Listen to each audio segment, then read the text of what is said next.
developed new interests, new opinions about restaurants and music that didn't match the man she'd married. When she asked about his day, his answers became shorter, more generic. When she suggested couples therapy, he said they were fine, that she was overthinking things, that his work was just demanding right now. Jennifer wanted to believe him.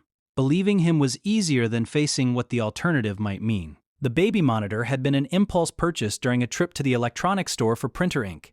Jennifer had been standing in the aisle, phone in hand, reading an article about infidelity, when she saw the device on the shelf. It was marketed for parents to keep tabs on sleeping children, but the reviews mentioned people using it for other purposes, for peace of mind, for confirmation.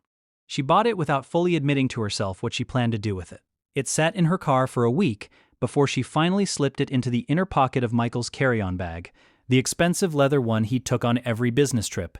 She told herself she was being paranoid, that she'd retrieve it when he got back and laugh at her own foolishness. But paranoia, she was learning, sometimes wears the same face as intuition. The night the monitor activated, Jennifer had been reading in bed, trying to distract herself from the familiar loneliness of Michael being gone. Her phone buzzed with the notification, and for a moment, she almost ignored it. But something made her open the app, turn up the volume, and listen.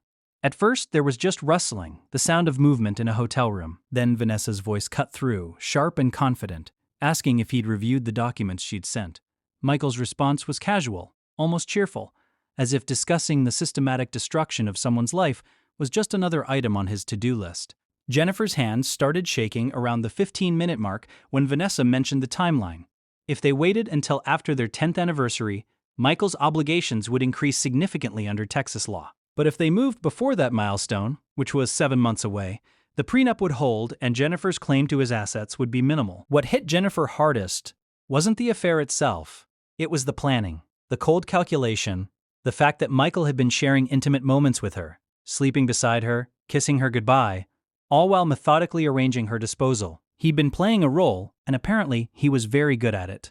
Vanessa mentioned something about a promotion she'd received recently, and Michael laughed, a sound Jennifer used to love, saying he'd made sure the right people noticed her work. The implication was clear. Michael had used his position to advance his mistress's career, mixing personal betrayal with professional misconduct in ways that would have consequences beyond just their marriage. Jennifer listened to them discuss moving in together, about Vanessa taking over the penthouse once Jennifer was out of the picture, about trips they'd take once things were finalized. They talked about Jennifer like she was already gone, already irrelevant, a chapter they were eagerly closing. When Michael returned, 3 days later, he brought flowers. White roses. Jennifer's favorites, or at least the flowers he thought were her favorites. She'd actually preferred peonies for years but had stopped correcting him. He kissed her cheek, asked about her week, and suggested